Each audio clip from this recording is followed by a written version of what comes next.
Attention, lisons des creepypastas est un concept à but humoristique et non pas à but de critique. Le fait que je lise des creepypastas en m'énervant est le résultat d'un jeu d'acteur. Je ne m'énerve pas réellement en lisant des creepypastas et j'utilise la mauvaise foi pour faire passer mes idées. Maintenant que vous avez bien compris ça, et si vous n'êtes pas d'accord et que vous adorez les creepypastas au point de ne pas supporter qu'on puisse en dire du mal, quittez la vidéo maintenant, merci. Pour les autres, bienvenue.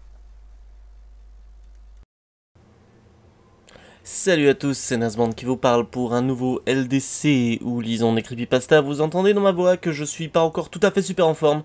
C'est normal, c'est juste après ma maladie qui m'a empêché de faire des lives que je fais cette vidéo. Donc le 19 août, ouais, je fais jamais trop les vidéos LDC à l'avance, mais voilà.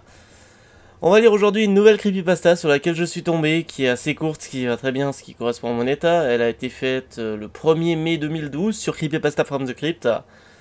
Et s'appelle Un simple jeu. Ce qui est génial avec cette creepypasta, c'est que c'est une creepypasta de merde. Ouais. Enfin, je fais pas que des creepypastas de merde. J'ai aussi fait des bonnes creepypastas, enfin des trucs que, enfin des creepy que les gens considèrent comme étant des bonnes creepypastas. Tiens. Qu'est-ce que j'ai sur le nez, moi? C'était un reste de cacao, les gens. Génial, hein? Quel professionnalisme. Enfin bref, la creepy s'appelle Un simple jeu. Puis on va lire ça tout de suite. Vous qui avez ce texte en face de vous, je sais pas s'il est derrière moi, je fais quoi? Je vous en prie, lisez-le jusqu'à la fin, car peut-être il vous permettra de ne pas faire l'erreur que j'ai commise en voulant jouer avec mes amis à un jeu. Je m'appelle Jason, je suis un lycéen et comme beaucoup d'adolescents, j'aime avoir ma dose de peur, ma dose d'adrénaline devant des films ou des jeux. Par chance, en naviguant sur le net, je suis tombé sur un forum dont l'un des sujets était un jeu nommé Nommait, N-O-M-M-A-I-T, c'est nommé avec un accent aigu si jamais, SCP-087-B. Je m'en souviens qu'avec des amis on avait joué à SCP-087 une nuit pour nous faire peur, mais une version B était totalement inconnue pour moi.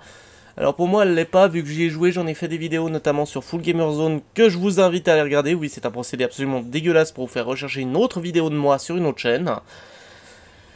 Et je vous invite à regarder la vidéo et voir que je suis toujours en vie, parce que bien sûr il va lui arriver des trucs dégueulasses où il sera totalement mort à la fin, blablabla. Je l'ai de suite téléchargé et j'ai prévenu via Skype les amis avec qui j'ai essayé la première version qu'une autre était sortie. Ainsi, Jonathan, Julie et Claire, mes 3 amis, ont téléchargé le jeu aussi. Fake. Y a pas de femmes sur internet. Sur internet y a pas de femmes, y a que des hommes, des agents du FBI. C'est tout. There's no woman on the internet. Oui, c'est un mème, hein, je précise, je suis pas sexiste à ce point-là. On a démarré un appel vidéo à 4 pour pouvoir voir les réactions des autres et on a commencé une partie chacun de notre côté. Vous êtes au courant que pour avoir un appel vidéo à 4, faut avoir une version payante de Skype. Et le mec a dit qu'il était quoi? Il est lycéen et il arrive à se payer une version payante de Skype, pourquoi pas? On va dire que c'est crédible. Plus ou moins. L'ambiance était vraiment sombre et pesante, mais bon, c'est qu'un jeu, c'est pas ça qui me fera trembler. Seulement quelques secondes après avoir commencé, sursaut général suivi d'un fou rire, après que l'on soit rendu compte qu'on a eu peur d'une voix venant d'un talkie-walkie. Ça, je me souviens très bien. C'est vrai que cette putain de voix, elle fait chier. On a joué comme ça à peu près 2 heures, et après de nombreux éclats de rire et moult crises d'angoisse, on a décidé d'arrêter car il était déjà 1h47 et que dans 4 heures, il faudrait se lever pour les cours. On a juste parlé de choses marquantes comme le visage ressemblant un peu à un smile JPEG qui apparaît parfois sur une ombre et aussi la voix qui nous dit Behind you ou Don't look at me qui nous a donné des sueurs froides. En cours, on était tous présents, sauf Jonathan. On s'est dit en rigolant qu'il a dû avoir tellement peur de notre soirée qu'il est resté chez lui à se cacher. Mais enfin, on a prévu de lui demander après les cours ce qu'il a sur Skype. Jonathan n'ayant pas de portable pour qu'on puisse lui demander. Ouais, Jonathan vivant dans une grotte, hein. Parce que CP087B, il est sorti quand? Attendez, on va aller voir ça tout de suite. Release that.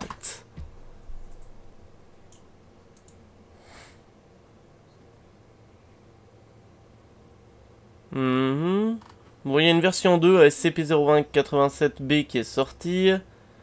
Alors, c'est quand même sorti le 8 février 2014, le jeu, hein. C'est pas mal. Hein. Mais en fait, il me semble que c'est sorti bien avant, mais bon... je vais croire internet sur ce coup-là. C'est écrit que c'est sorti le 8 février 2014. Et le mec arrive à pas avoir de portable en 2014. C'est pas mal, ça doit être un des derniers résistants, je pense.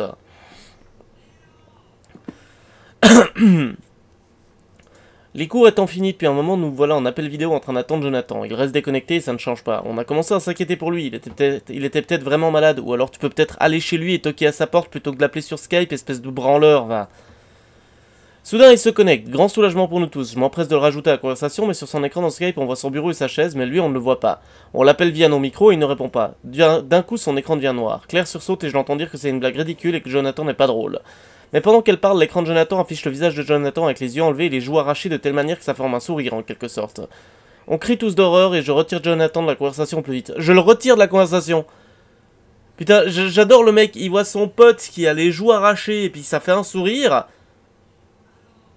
Et il le retire de la conversation, demande-lui si ça va, merde.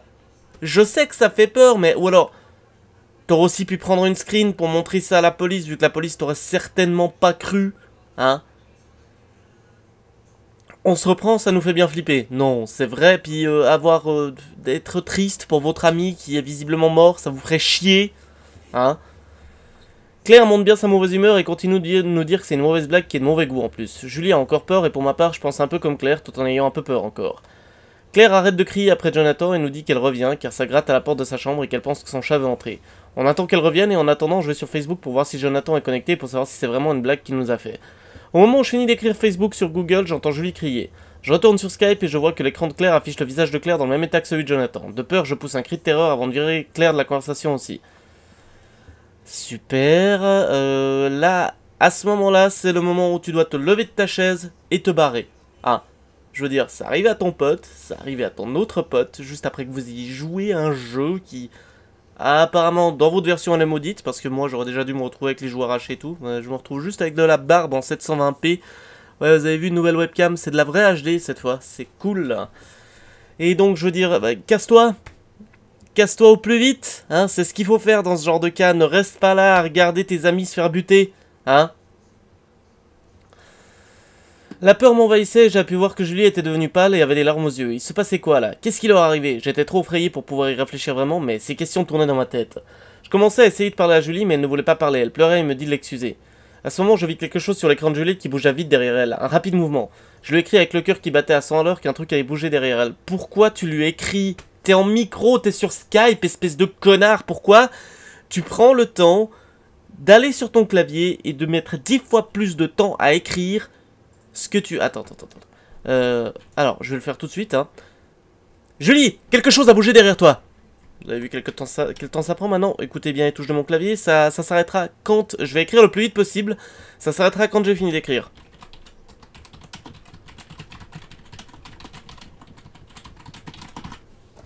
Voilà. Vous vous rendez bien compte que la bestiole, elle a 100 fois le temps de la buter, là. Hein? En ayant écrit. Mais il est vraiment con, ce mec, ou quoi? Quand elle lut ça, elle ne bougea plus du tout, elle pleura de plus en plus. Je sentais qu'elle était horrifiée et je l'étais aussi. Son écran s'éteignit alors. Alors je me dis que c'était vraiment la fin, on avait tous y passé.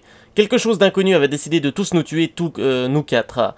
Son écran se ralluma, elle était elle aussi comme Jonathan et Claire. J'éteignis complètement Skype et sous le poids de la terreur, je me mis à hurler tout en pleurant mes amis. Ah, il se décide quand même à pleurer ses amis, c'est pas mal, c'est...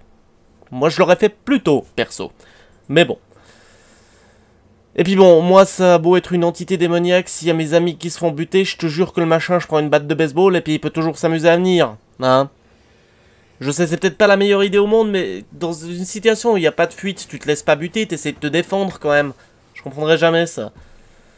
Me voilà maintenant en train de vous écrire tout ça. Elle est sympa la bestiole, t'as laissé le temps d'écrire tout ça. Hein. Puis voilà, même en écrivant la vitesse à laquelle j'ai écrit pour Julie, il y a quelque chose derrière toi.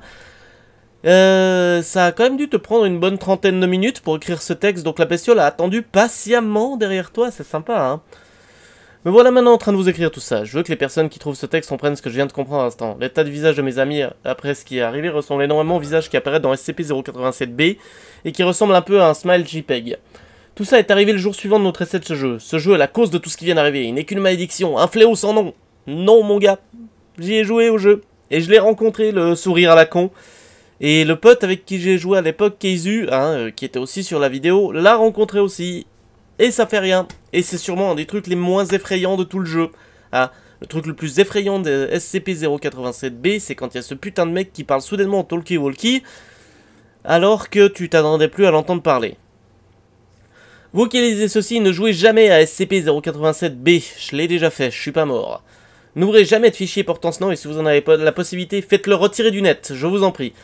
Ouais, faites-le retirer du net. Tu nous prends pour des demi-dieux ou quoi? Sérieux? Tu te rends compte à quel point c'est vaste Internet, à quel point on peut poster, reposter et re-reposter des fichiers. Je veux dire, là, le premier... attends. Je vais voir ça tout de suite. Je vais retaper la recherche que j'ai fait avant. Voilà, le premier lien que je trouve pour SCP-087-B, c'est sur ModDB. Mais à l'époque, j'avais trouvé un lien... Putain. Je sais plus comment ça s'appelle. Un lien Mediafire.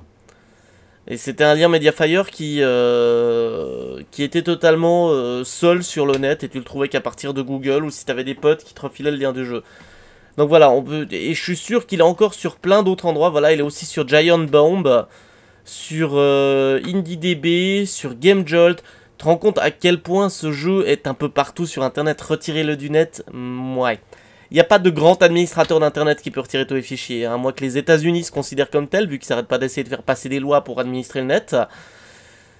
Mais il n'y en a pas pour le moment, donc on peut pas retirer le fichier du net, désolé. Hein, puis sachant que la bestiole t'a laissé une demi-heure pour écrire ton texte, continue à écrire, espèce de connard, continue à écrire pour l'éternité, tu te feras jamais buter, vu qu'elle est assez polie pour attendre que t'aies fini. J'entends du bruit derrière moi, je vais prendre une photo avec ma webcam et j'espère que quelque chose sera visible dessus. Ce sera mon dernier acte, je pense, car je viens d'entendre une voix grave me dire « Behind you ». Et en gros, il y a une photo toute pourrie d'un mec avec un putain de fichier JPEG collé derrière lui dans le noir. Voilà.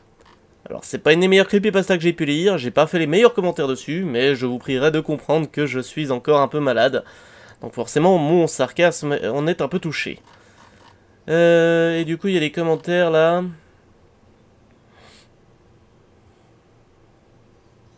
Voilà, il y en a un qui... Il y a ATS qui a posté le 2 mai 2012, qui résume très bien la pensée. Elle est sympa, mais le truc qui me choque dans ce genre de creepypasta, c'est l'écriture. Je m'explique, là on a affaire à une personne qui doit écrire très vite, surtout vers la fin. Je pense que l'écriture est donc trop romancée. Mouais. Je pense surtout qu'il aurait pas eu le temps d'écrire 2 lignes avant de se faire buter. Moi.